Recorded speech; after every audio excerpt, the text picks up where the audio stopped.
Bonsoir à tous et à toutes, chers adhérents de BHC. Ce soir, Bezrat Hashem, on va essayer de se préparer pour la fête de Pessah, puisqu'on approche à grands pas de la fête. Les hommes, ils sentent pas tellement ça, mais les femmes, j'imagine qu'elles commencent déjà à sentir le stress. Et donc, on va essayer d'apprendre aujourd'hui quelles sont les règles et les lois qui ont trait à tout ce qui a trait à la cachérisation à Pessah. C'est-à-dire en général la cuisine, tout ce qui a trait à la vaisselle, les marmites, les fours, etc., etc., etc. Mais avant de commencer par les ustensiles, on va essayer de faire quelques introductions pour comprendre les grandes règles et les traits qui vont diriger notre manière de faire la halakha dans tout ce qui a trait à la cachérisation. Alors, le premier point qui est très important, c'est que on a l'impression, quand on voit nos ustensiles aujourd'hui, nos marmites, etc., qu'ils sont impénétrables. C'est-à-dire qu'on a une plaque en aluminium ou en fer, etc. Et donc, c'est quelque chose qui est complètement soudé, qui est complètement fermé, qui est complètement imperméable. Mais la vérité, c'est que quand on cuisine, quand on fait chauffer n'importe quel ustensile, alors la chaleur, elle fait que ce qui est cuisiné dans cet ustensile, il pénètre dans les parois de l'ustensile. Plus la chaleur est forte, plus la pénétration est profonde.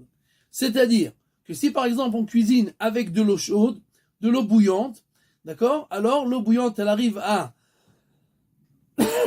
entre 80 et 100 degrés, d'accord, et donc déjà, ce qui est au-delà de 45 degrés, Yad Solé d'Edbo, alors déjà, ça commence à être considéré comme chaud et qui fait pénétrer les aliments dans les parois.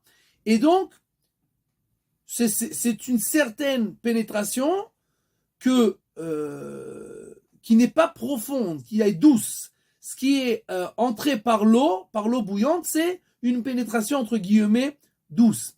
Ce qui est cuisiné par le feu directement, c'est-à-dire sans eau, alors c'est une pénétration qui est plus profonde et qui est plus compliquée à sortir.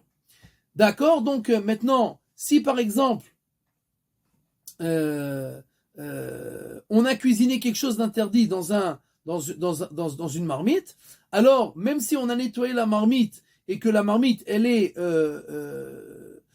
propre et impeccable, et qu'on recuisine quelque chose à l'intérieur de cette marmite, ce qui a été ingurgité entre guillemets par la marmite, cette chose interdite qui a été cuisinée dedans, elle va être ressortie des parois avec la deuxième cuisson, d'accord, et ça va interdire donc cet aliment qui est en lui-même cachère, mais comme il est cuisiné dans un ustensile qui a avalé, qui a absorbé quelque chose qui est non cachère, alors cette chose, elle est contenue dans les parois et elle est ressortie dans la prochaine cuisson.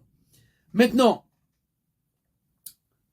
on ne sait pas exactement combien a été ingurgité dans les parois, puisqu'on a une règle que chaque chose, même une chose qui est interdite, si on a 60 fois cette chose-là en matière permise, c'est-à-dire on a 1/60 qui est interdit et 60 parts par rapport à ça qui sont permises, alors ça annule la chose interdite.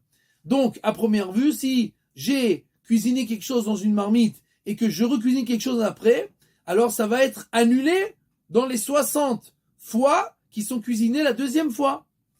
Mais, puisqu'on ne peut pas vraiment savoir combien a été absorbé par la marmite, donc nos sages ont fait une règle toute simple, toute claire, toute nette et toute précise. Pour nous, toutes les parois, elles sont considérées comme interdites. C'est-à-dire que, pour moi, si par exemple, on va donner schématiquement, d'accord, les parois, elles ont en surface, je sais moi, disons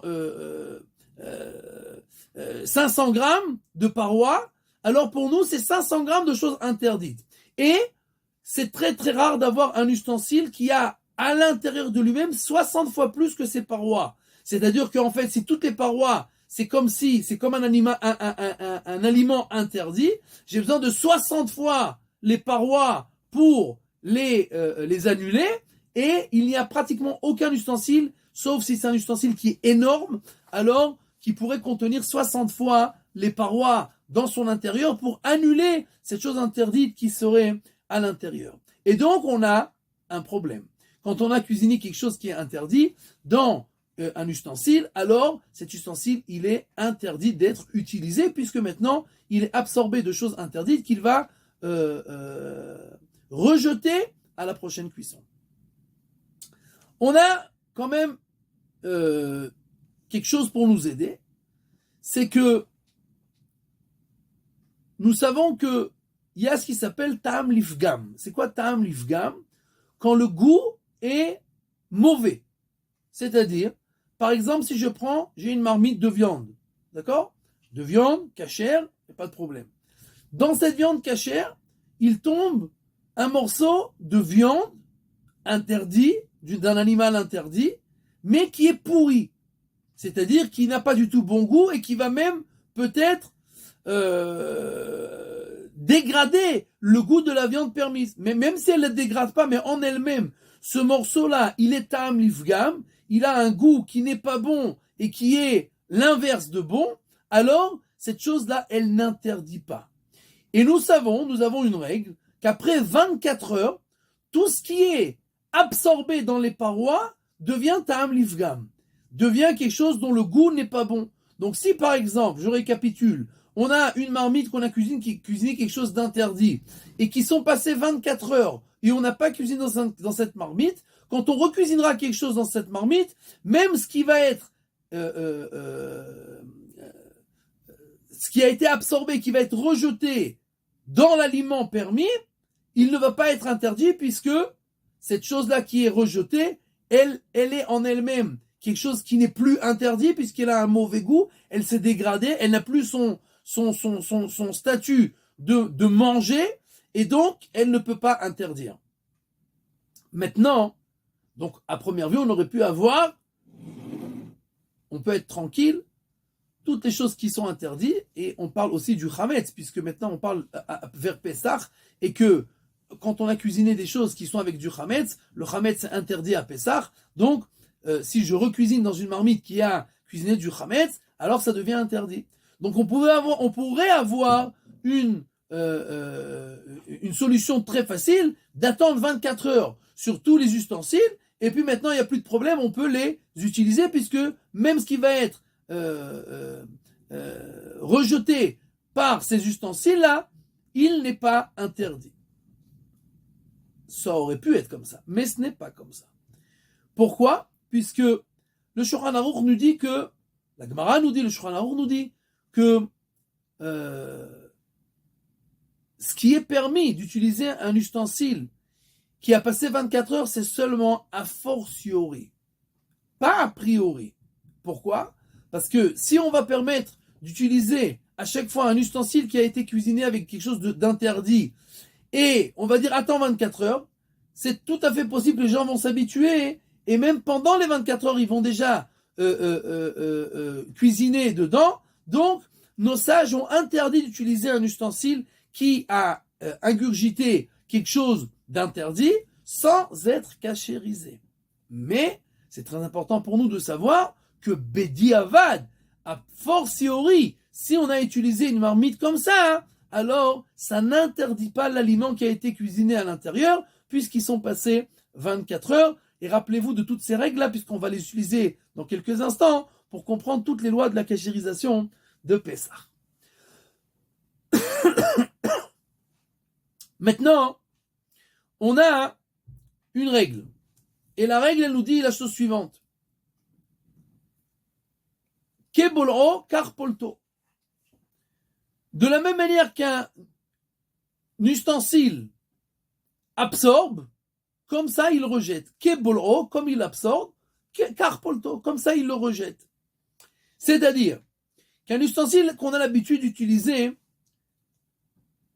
avec de l'eau, c'est-à-dire on fait des pâtes, on fait du riz, on fait une ratatouille, on fait tout ce qu'on veut, de la soupe. Donc, on cuisine dans une marmite en général, toujours avec de l'eau. Donc, l'absorption des aliments, on a fait des pâtes, les pâtes c'est chametz, donc si ces pâtes-là, l'absorption du chametz dans les parois de la marmite, il est fait par l'intermédiaire de l'eau bouillante. Donc, la cachérisation pour faire ressortir kebolro, comme ça a été absorbé par de l'eau bouillante, pour le faire sortir, il nous faut aussi de l'eau bouillante. Et là, on arrive à ce qui s'appelle la haga'ala. La haga'ala, ça veut dire que c'est qu'on trempe des ustensiles dans de l'eau bouillante pour les cachériser. De la même manière que l'aliment interdit a été absorbé par l'eau bouillante, alors on le refait sortir par l'eau bouillante. Maintenant, il y a des choses qui sont absorbées sans intermédiaire d'eau. Par exemple, si je fais des chalotes dans le four, elles sont sur les plaques, donc le chametz, la chala elle-même, le pain, il est avalé dans la plaque sans intermédiaire d'eau, par le feu, en fait par la chaleur. Donc on a un four qui est à 180, 200, 250 degrés, d'accord? Et donc, qui fait que les plaques absorbent le chametz, et donc, pour cachériser ça, on ne peut pas faire ça avec agala, avec de l'eau bouillante, on a besoin du feu. Et là, on arrive à ce qui s'appelle l'ibun chamour. L'ibun chamour, c'est la cachérisation par le feu. Quelle est la différence entre la cachérisation par la agala, par l'eau bouillante et par le feu? Tout simplement, la agala, elle fait ressortir les choses qui sont dans les parois. Très important parce qu'il va y avoir plein de choses qui aboutissent par rapport à cette halakha-là. D'accord? Donc, ça fait ressortir l'aliment qui est dans les parois. Le liboun, quand on brûle par le feu, on ne fait pas sortir la chose qui était à l'intérieur, on le brûle à l'intérieur de l'ustensile. C'est-à-dire qu'on fait que la chaleur est tellement grande que l'aliment qui est dans les parois, c'est pas qu'il ressort et alors il s'annule, mais il est brûlé à l'intérieur. Alors, première chose par exemple,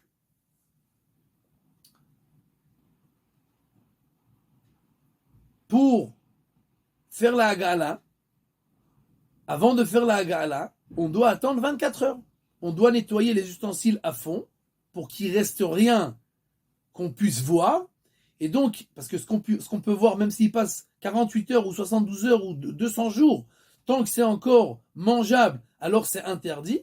Donc si on a des saletés qui sont encore à l'extérieur, ça c'est jamais annulé. Mais après qu'on a nettoyé qu'on a nettoyé nickel les ustensiles, alors on attend 24 heures. Et après seulement, on trempe les ustensiles dans l'eau bouillante. Pourquoi? Parce que si je trempe les ustensiles dans l'eau bouillante pendant les 24 heures, qu'est-ce qu'on a dit? L'eau bouillante, elle ne brûle pas l'interdit, elle le fait ressortir. Donc si cet aliment interdit qui est dans les parois, il ressort dans l'eau, mais dans l'eau, il n'y a pas 60 fois contre la chose interdite. Donc toute l'eau maintenant devient interdite, et elle se réabsorbe dans l'ustensile, et elle l'interdit de nouveau. Donc on n'a rien gagné.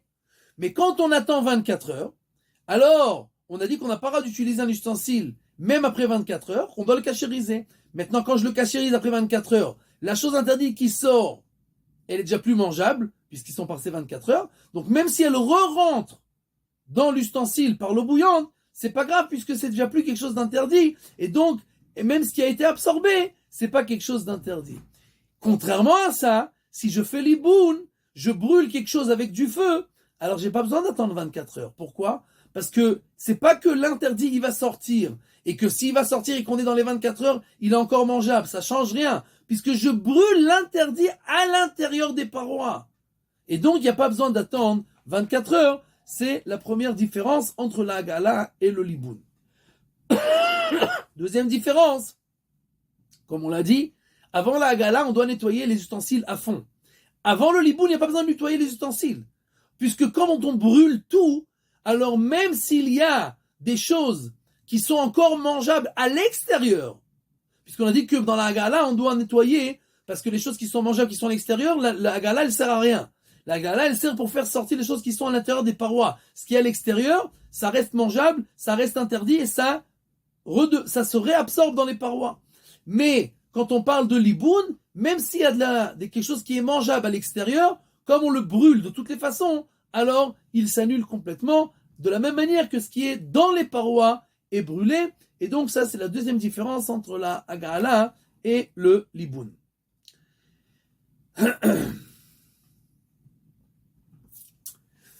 Alors, maintenant, on a des choses qui sont au milieu. Alors, par exemple, une poêle à frire. D'un côté,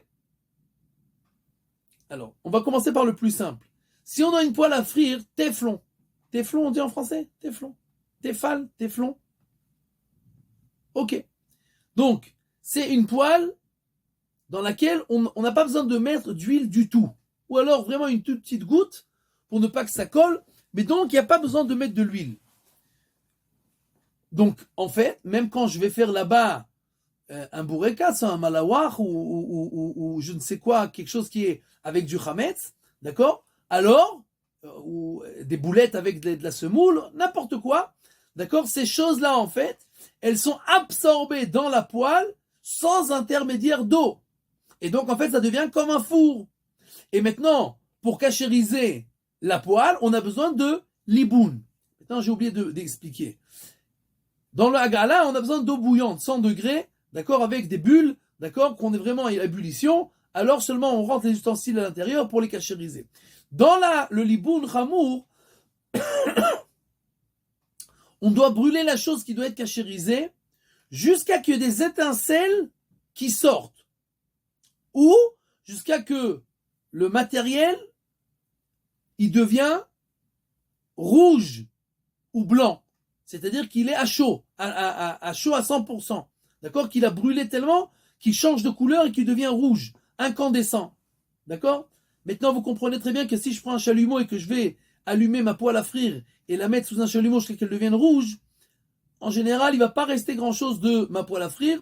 Et donc, en fait, la Hagala, elle va me servir à rien. Donc, pour des poêles qui sont téfales, impossible de cachériser à Pessah. On ne peut pas cachériser une poêle téfal à Pessah, puisque pour faire le liboun, c'est tout à fait impossible. Les poêles qui ne sont pas téfal, et qu'on met de l'huile, quelqu'un il fait une omelette, etc., alors il met de l'huile, on voit l'huile elle bout, et même des fois on voit des bulles, d'accord, quand on oublie un peu l'huile, alors ça commence à sauter, à faire des bulles, d'accord. Alors ça, c'est pas considéré comme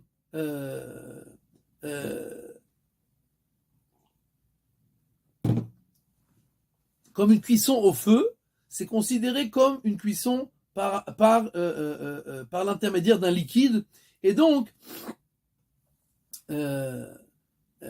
on pourrait faire la cachérisation de cette poêle par l'intermédiaire de Hagala avec de l'eau bouillante. Maintenant, il y a plusieurs décisionnaires, d'accord, qui disent que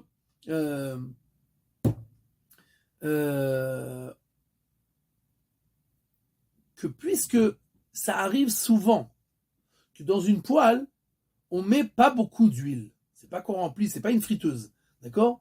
Et donc, on met pas beaucoup d'huile.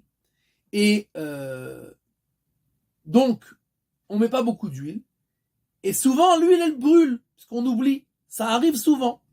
Donc, comme ça arrive souvent qu'au final, c'est pas comme une marmite où en général on met beaucoup d'eau, donc même si ça s'évapore, en général, il reste toujours de l'eau. Donc, à 90% des cas, c'est une cuisson par l'intermédiaire d'eau bouillante. Là, dans la poêle, ça arrive souvent que, au final, la cuisson, elle est faite sans liquide. Ou alors, vraiment, il reste pratiquement rien. Donc, la cuisson, elle est faite directement par l'intermédiaire du feu, c'est-à-dire de la chaleur. D'accord? Maintenant, le Shulchan Aruch, pour les Sfaradim, il dit que on peut tremper la poêle encore une fois, pas de téflon, on peut tremper la poêle, puisque en général, on met de l'huile, d'accord? Et même si ça brûle, c'est que par erreur, c'est pas la manière de cuisiner. Donc, on peut cachériser cette poêle par la hagala avec de l'eau bouillante. Le Réma, il est d'accord pour les Ashkenazim, il est d'accord, mais Ikar Adin, c'est-à-dire qu'a priori, on aurait pu faire ça, d'accord? Mais il dit que maintenant, le Shulchan Aruch pose. J'explique quelque chose de très important. Jusqu'à présent, nous parlons comme si le Hametz c'était quelque chose d'interdit. Alors c'est vrai que le Hametz c'est interdit. À Pessah, on n'a pas le droit de manger du Hametz. Tout ce qui est fait de pain, levure, etc., c'est interdit. Mais c'est pas un interdit en lui-même, puisque toute l'année on peut le manger. Donc, dans plusieurs questions de halakha, le Shulchan Aruch va prendre en considération les avis qui disent que le Hametz, c'est pas un interdit, c'est Eitera Bala. Quand ça a été absorbé pendant l'année, il était permis ce Hametz. Donc c'est pas quelque chose d'interdit qu'on doit faire ressortir. C'est quelque chose de permis. Donc, comme c'est quelque chose de permis, c'est beaucoup moins compliqué d'un point de vue de la halakha pour cachériser. C'est pas quelque chose d'interdit. Donc le Shulchan Aruch, en ajoutant cet avis-là qui dit que le Hametz c'est quelque chose de permis, alors il nous dit on va avec la majorité des avis qui disent que la poêle c'est quelque chose qui absorbe par l'intermédiaire de liquide, donc on peut la cachériser par la hagala. Le Réma il est d'accord sur le principe, mais les Maïsé il dit qu'il vaut mieux faire l'ibun kal. Alors, qu'est-ce que c'est l'ibun kal? On a parlé jusqu'à présent de hagala, cachérisation par l'eau bouillante. On a l'ibun chamour, c'est-à-dire la cachérisation par le feu. Comme on l'a dit, ça doit arriver à avoir des étincelles ou à devenir rouge complètement. Et on a l'ibun kal. C'est quoi l'ibun kal? C'est une cachérisation par le feu, mais douce. Qu'est-ce que ça veut dire? Ça veut dire que si par exemple je prends un ustensile et que j'allume par en bas du feu, et de l'autre côté, je mets un bout de papier et que ce papier, à un certain moment, il va se brûler, ça, c'est l'ibun kal. C'est bien entendu, on n'a pas besoin d'arriver au niveau où l'ustensile lui-même devient rouge à vif, d'accord? Il n'y a pas besoin d'arriver à ce niveau-là, mais ça suffit d'arriver à un niveau où, de l'autre côté du feu, ça se consume. Quand est-ce qu'on utilise de l'ibun kal? Quand on ne peut pas faire l'ibun et quand on ne peut pas faire hagala et que l'ibun chamour on n'est pas obligé non plus de faire. Comme par exemple dans la poêle. La poêle, d'un point de vue de la halakha, on peut faire hagala, mais le Réma il dit qu'il y a des avis qui disent que ça suffit pas la hagala. Donc comme ça suffit pas la hagala, mais qu'il n'y a pas vraiment besoin de faire l'ibun chamour, alors on fait l'ibun kal. C'est-à-dire qu'on peut mettre la poêle avec un chalumeau par derrière, jusqu'à que on met un bout de papier dans la poêle, jusqu'à que le papier commence à se consumer. Et alors, on retournera la poêle et on la brûlera de l'autre côté, jusqu'à que, de l'autre côté, le papier, il brûle, et la poêle, elle est cachérisée. Vous allez me dire, oui, mais tu vis dans un rêve, on va acheter une poêle à 10 €, ça va aller beaucoup plus vite. C'est vrai, d'accord? Mais pour l'instant, premièrement, dans notre génération, Baruch Hashem, il y a énormément de shefa, il y a l'abondance extraordinaire, donc la majorité des gens peuvent se permettre. 1, pas tout le monde ne peut se permettre. 2, des fois on est coincé. 3, on est en train seulement d'expliquer les règles pour comprendre après comment les ustensiles qu'on ne peut pas racheter à chaque fois. Je ne peux pas acheter 40 fours et je ne peux pas acheter tous les ustensiles nouveaux pour Pessah, d'accord? Donc, on est en train d'apprendre seulement les règles pour savoir comment les utiliser plus tard dans tout ce qui a trait à la cachérisation de facto de tout ce qui est tous les ustensiles. D'accord? Maintenant, après qu'on a compris cela, alors Kebolro Karpolto, de la même manière que ça absorbe, c'est comme ça que c'est rejeté des parois. Qu'est-ce qu'on fait maintenant avec les plaques du four? On a les plaques du four. Maintenant, on a dit que comme les plaques, on les utilise sans eau. Donc elles absorbent par le feu, par la chaleur.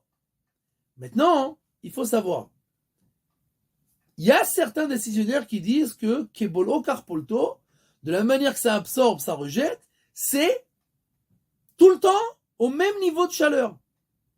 Tu as fait ça à 60 degrés, ça suffit 60 degrés. Tu as fait ça dans le four à 200 degrés, ça suffit de remettre dans le four à 200 degrés pour cachériser. Mais la majorité des décisionnaires n'acceptent pas cet avis. Ils disent qu'on ne peut jamais savoir exactement comment ça marche. Et donc, ce qui est avec de l'eau bouillante, c'est 100 degrés automatiquement pour faire la cachérisation. Tu peux pas t'amuser avec 50, 60, 70, etc. Ça doit être à 100 degrés avec l'ébullition. Et ce qui a été fait par le feu, ça doit être avec les étincelles ou avec le rouge à vif. Ça suffit pas de refaire au même degré de chaleur. Or, dans le four, quand je mets à 200 degrés, 220 degrés, 250 degrés, rien ne devient rouge et il n'y a aucune étincelle. Donc, comment je cachérise mes plaques? Si je vais les mettre au chalumeau jusqu'à qu'elles deviennent rouges, elles vont perdre leur forme et elles vont être inutilisables. Elles vont fondre, tout simplement. Alors, d'abord, il faut savoir qu'il y a des fours qui ont ce qui s'appelle la pyrolyse. La pyrolyse, c'est quoi? C'est on arrive à 500 degrés. C'est pas 250 degrés, comme la majorité des fours qui arrivent jusqu'à justement 220, 250, c'est jusqu'à 500 degrés. 500 degrés, c'est, d'après tous les avis, considéré comme l'iboun chamour, ça brûle tout. D'ailleurs, quand vous verrez après la pyrolyse, vous ouvrez le four, il y a de la cendre partout, tout est brûlé complètement, d'accord? Et ça arrive à un degré de chaleur qui est comme les étincelles ou le feu, le four, il est à blanc, ce qui s'appelle. Donc pour cachériser le four, celui qui est la pyrolyse, c'est la chose la plus simple. Il ne faut pas laisser les plaques à l'intérieur parce qu'il ne va rien rester de vos plaques après la pyrolyse, d'accord? Donc c'est bon pour cachériser le four seulement, mais pas pour les plaques. Alors qu'est-ce qu'on fait avec les plaques? Alors la chose la plus simple à faire, c'est d'utiliser des tavniot rad-pe'amiot, c'est-à-dire comment on dit, des tavniot rad-pe'amiot, des plateaux en aluminium. Ustensiles à usage unique. Voilà. Plateaux en aluminium à usage unique. Voilà, des ustensiles en aluminium à usage unique, c'est-à-dire qu'on utilise une fois et après on les jette, d'accord? On achète ça en paquet, et ça, comme ça, on est tranquille, on peut l'utiliser à Pessah, on peut l'utiliser à Pessah, et comme ça, il n'y a pas besoin de cachériser les plaques. Le problème, c'est pas seulement la plaque, c'est la grille sur laquelle on pose les plaques. D'accord? Parce que même les ustensiles à utilisage unique, on ne peut pas les mettre sur le plancher du four. On a besoin de les mettre sur la grille. D'accord? Maintenant, si on arrive à avoir une autre grille, inématov, c'est le mieux. Mais si on ne peut pas, alors ce qu'on doit faire, c'est comme ça. On doit mettre la grille dans le four à 250 degrés. Et après que, pendant une demi-heure, on l'a fait chauffer, on la recouvre avec de l'aluminium. Et là-dessus, on peut poser les ustensiles à usage unique, et comme ça, on est tranquille. Donc, maintenant, nous comprenons encore une fois, par rapport au liboun chamour, comment ça se passe par rapport au four. Maintenant, très important de se rappeler qu'avant toute cachérisation, on est obligé de nettoyer les ustensiles. Et d'attendre 24 heures. Maintenant, comme des fois les gens se trompent ou ne font pas attention, alors on a l'habitude dans l'eau, par exemple, quand on veut faire agala, quand on veut cachériser les ustensiles par l'eau bouillante, alors on a l'habitude de mettre dans l'eau qui est en ébullition aussi quelque chose qui, un détergent, quelque chose qui, du savon ou de l'eau de javel, etc., qui bien entendu vont abîmer le goût de l'eau, ou si par erreur on aurait mis un ustensile qui n'a pas passé 24 heures ou qui n'est pas propre, alors même la nourriture qui serait visible ou qui est dans les parois et qui n'ont pas passé 24 heures, quand elle rentre dans cette eau avec l'eau de Javel, alors automatiquement elles deviennent immangeables, et même si elles sont réingurgitées, réabsorbées par les parois, alors on n'a pas de problème. Et donc c'est ce qu'on fait les maassés. Il faut 1. Nettoyer les ustensiles à fond, 2. Attendre 24 heures, 3. Mettre les ustensiles dans une grande marmite qui est à ébullition, et mettre dans la marmite de l'eau de Javel pour faire la hagala de la meilleure des manières. Maintenant, encore une loi importante, il y a beaucoup d'ustensiles, de marmites, etc., qui ont des yadiotes, des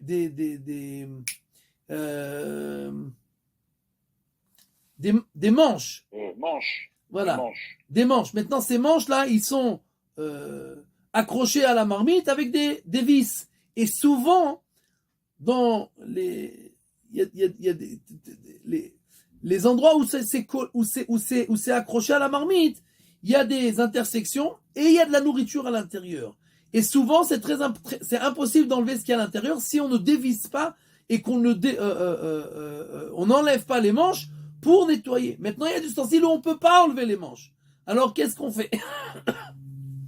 Alors, comme on l'a dit, le problème, c'est que la hagala, souvent, ça n'arrivera pas dans ces endroits-là. Alors là, on peut utiliser l'ibunkal. C'est-à-dire qu'on peut brûler juste les endroits des intersections où peut-être il y a de la nourriture, et après on fait la hagala. C'est-à-dire ce qui est là-bas, ça a été brûlé, et ce qui est à l'intérieur dans les parois, ça sera cachérisé par l'eau chaude après qu'on aura nettoyé ça par le feu. Maintenant, alors commençons un peu, d'accord? Les maassés, comment on fait maintenant pour cachériser les différentes parties de la cuisine après qu'on a compris les règles? Commençons à parler de ce qu'on fait tachles dans la cuisine. Alors, la première chose, c'est le plan de travail. Le plan de travail, on met souvent des marmites dessus qui sont bouillantes. Il y a des choses qui sont versées des marmites des fois. D'accord? On met une marmite et il y a quelque chose qui se verse de la marmite. La marmite, elle est bouillante. Et ce qui est versé de la marmite, c'est bouillant. Et donc, ça arrive sur le plan de travail. Et des fois, c'est encore pire. Des fois, on prend des chalotes qui viennent de sortir du four, qui sont brûlantes, et on les pose sur le plan de travail. Et donc, le plan de travail, il absorbe non seulement par de l'eau, mais il absorbe directement, sans intermédiaire de liquide. Et donc, c'est encore plus problématique. Mais comme en général, les gens font attention de ne pas poser les aliments directement sur le plan de travail. C'est rare que quelqu'un mette directement des chalotes brûlantes sur le plan de travail. En général, on les laisse sur la plaque. Or, la plaque, elle est sec et elle est sèche. Et même si on la met sur le plan de travail qui est sec, alors il n'y a pas de passage de goût du sec au sec. Il faut des liquides pour faire passer le goût. Donc, ce qui nous reste en fait, c'est l'eau bouillante qui sort des marmites en général et qui est versée sur le plan de travail. D'accord? Maintenant, cette eau bouillante là, il faut cachériser le plan de travail avec de l'eau bouillante. Donc ce qu'on fait, c'est qu'on prend, de la même manière que c'est de l'eau qui est sortie d'une marmite, alors on prend de l'eau qui sort d'une marmite. Maintenant, ce qu'il faut faire, c'est faire en sorte que l'eau, elle soit tout le temps en ébullition. C'est-à-dire qu'on prend un koum-koum, on prend une sorte de, comment on dit ça, un koum-koum, un koum-koum rachmali, une bouilloire électrique. On la met, on appuie sur le bouton et on reste avec le bouton appuyé pour que ça reste tout le temps en ébullition, et on tient ça avec le fil, la prise électrique qui est tout le temps reliée, d'accord, pour faire en sorte que on reste avec le bouton appuyé, ça reste tout le temps en ébullition, et on verse partout, sur tous les endroits, après encore une fois qu'on a nettoyé, qu'on a attendu 24 heures, etc., on verse sur tous les endroits du plan de travail, on verse sur le kior, l'évier, on verse sur le robinet, d'accord, puisque le robinet aussi, des fois on met une marmite juste à côté et il y a des choses qui sont bouillantes et qui se versent dessus. Donc, on verse de l'eau bouillante sur tous les endroits qui sont qui peuvent être en contact avec des liquides qui sont dans les marmites, et comme ça, on cachérise. Il y a des gens qui font encore plus que ça, après qu'ils ont cachérisé de cette manière-là, ils recouvrent tout le plan de travail avec un boule gomme ou du papier aluminium, ou ils mettent dans l'évier une cuve en plastique pour qu'il n'y ait pas de contact avec les ustensiles de Pessah et l'évier lui-même. Tout ça, c'est bien, c'est des khumrot, il n'y a pas de problème, celui qui veut faire, mais le Ikar Adin, l'essentiel, c'est de cachériser, comme on l'a dit, avec l'eau bouillante. Le gaz. Maintenant, celui qui a un gaz, il y a toutes sortes de gaz aujourd'hui, électriques. Alors les plaques électriques, c'est pas compliqué. Si c'est une plaque électrique normale, alors il suffit de la nettoyer et de l'allumer, puisqu'elle devient rouge, incandescente. Alors elle s'auto-cachérise, il n'y a pas de problème. On la laisse pendant un quart d'heure, 20 minutes allumée, et ça s'auto-cachérise. Et de la même manière, les plaques avec le gaz, avec le feu, ceux qui cuisinent avec le feu, alors il faut nettoyer, attendre 24 heures, et après on brûle les endroits où il y a le feu, alors on les laisse allumer pendant une demi-heure, et les grilles qui sont sur le feu, d'après le Rav Vadia, ça suffit de les mettre, de faire agala, ça suffit de les mettre dans l'eau bouillante, mais par rapport aux Ashkenazim, il faudra faire l'iboun, c'est-à-dire qu'il faudra les faire brûler au feu incandescent, et celui qui ne veut pas se casser la tête, il peut recouvrir d'aluminium toutes les parties qui sont en contact avec les marmites, donc toute la grille, la recouvrir, toutes les petites parties, les petites grilles qui tiennent les marmites, on les recouvre d'aluminium et comme ça on est tranquille. Mais celui qui ne veut pas faire comme ça, hein, alors par rapport au Vadia Yosef, il peut faire la gala, par rapport à Ashkenazim, il faudra faire l'iboun chamour. D'accord? Pour le four, on a déjà expliqué comment on fait, d'accord? 24 heures, on nettoie à fond, et après, si on a la pyrolyse, c'est la pyrolyse, il n'y a même pas besoin de 24 heures, ni d'attendre 24 heures, ni de nettoyer. Si c'est avec 250 degrés, il faudra attendre 24 heures, nettoyer, et brûler 250 degrés, la chaleur la plus haute pendant une demi-heure, et laisser la grille à l'intérieur, et après utiliser les ustensiles à utilisage unique. La plaque de Shabbat. La plaque de Shabbat, de la même manière, c'est comme le plan de travail. En général, il y a des choses, il y a des marmites dessus, et il y a des choses qui sont versées dessus, ou alors, des fois, on met, par exemple, une pita ou une challah sur la plaque elle-même. Alors, ceux qui ont l'habitude de mettre du papier aluminium toute l'année, alors ils sont tranquilles, parce que c'est-à-dire que même s'ils ont posé du pain, ils ne le posent jamais sur la plaque elle-même. Donc le maximum qui peut se passer, c'est qu'il y a du liquide qui s'est versé d'une marmite et qui est passé à l'intérieur du papier aluminium. Et donc alors là, pour les gens qui mettent toute l'année du papier aluminium, ça suffit de verser de l'eau bouillante sur la plaque, et ça c'est la cachérisation. Pour ceux qui n'ont pas l'habitude de mettre du papier aluminium, et que ça peut arriver qu'ils mettent du pain ou de la challah sur la plaque, alors il faudra allumer la plaque pendant une demi-heure après qu'on l'a nettoyée, etc. On la laisse allumer une demi-heure, et pendant la fête, il faudra la recouvrir avec du papier aluminium. Les tables sur lesquelles on mange.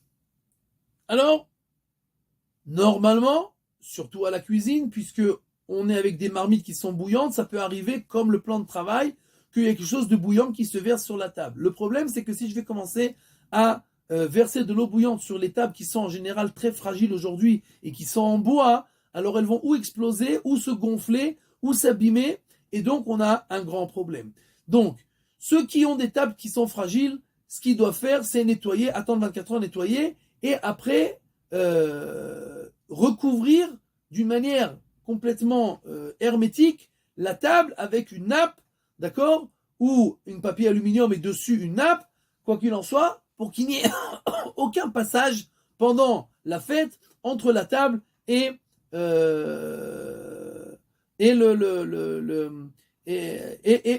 aliments qu'on va manger pendant Pessah. Maintenant, quelqu'un qui pendant toute l'année met une nappe, et donc jamais il n'arrive un aliment bouillant sur la table, alors il n'y a pas besoin de rien, il suffit de nettoyer à froid et de continuer à mettre la nappe quand on le met toute l'année, il n'y a pas de problème.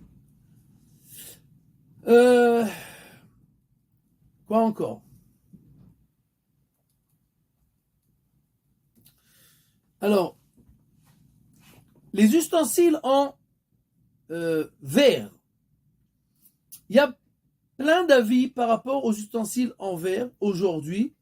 On ne va pas rentrer dans tous les détails parce qu'on ne va pas s'en sortir. On va juste dire les deux opposés. Pour la majorité des Sfaradim, d'accord, les ustensiles en verre n'absorbent pas, ou ils absorbent très peu et c'est pas considéré comme une absorption. Donc ça suffit de les nettoyer à froid, même si on les a utilisés à eau avec de l'eau bouillante. Je me suis fait tous les jours un café au lait avec de la semoule. Je ne sais pas si ça existe, mais quoi qu'il en soit, ça suffit de nettoyer à l'eau froide et c'est parfait. Pour les Ashkenazim, impossible, d'après la majorité des avis des Ashkenazim, de cachériser les ustensiles en verre. Il faudra, c'est comme de l'argile qui absorbe et qui ne rejette pas. Et donc, on devra utiliser d'autres ustensiles pendant Pessah. On ne peut pas les cachériser. Il faudra faire attention de